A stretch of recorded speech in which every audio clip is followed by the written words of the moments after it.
Les débuts congolais qui retentit. Débat bien exécuté des militaires de la chancellerie des ordres nationaux.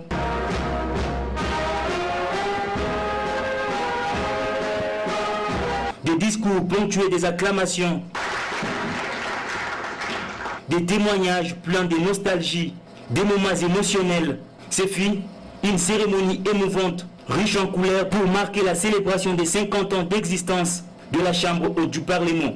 En présence de plusieurs invités des marques, dont le Premier ministre Adolphe Muzito, le premier vice-président de l'Assemblée nationale Boris Mboukou, le vice-gouverneur de la ville-province de Kinshasa, Clément Bafiba et tant d'autres.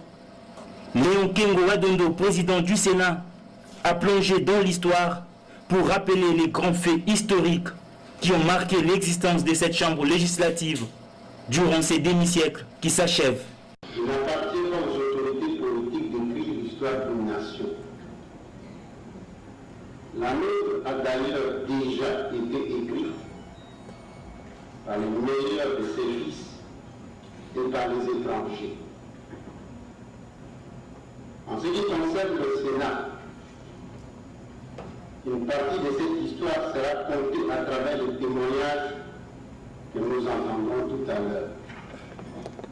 Apporter un éclairage en ce qui concerne la date exacte de l'installation du Sénat, selon le technique initialement prévu par l'administration.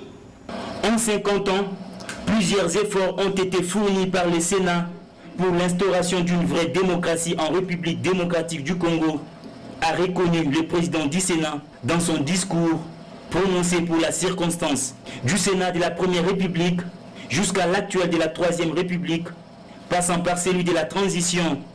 Des grandes réalisations ont été enregistrées, plusieurs lois votées, entre autres les décrets-lois constitutionnels du 29 septembre 1960 relatifs à l'exercice du pouvoir à l'échelon national, le projet de constitution adopté par référendum les 18 et 19 décembre 2005 et promulgué le 18 février 2006, ou encore la loi autorisant l'adhésion de la République démocratique du Congo au traité relatif à l'Organisation pour l'humanisation Afrique des affaires, OUADA en sigle.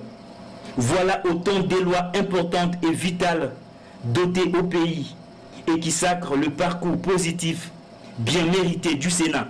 La journée a été également marquée par des vibrants témoignages des anciens sénateurs. L'autre moment fort de la cérémonie, c'est ces médailles d'or et ces diplômes de mérite décernés par la chancellerie des ordres nationaux à 8 fonctionnaires de l'administration du Sénat, dont 4 parmi eux sont des retraités.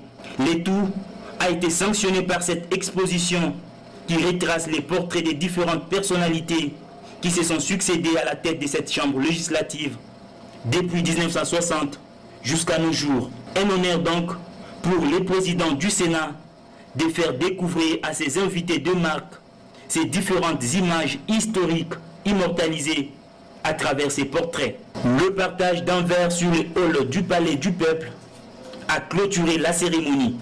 Vive la fête!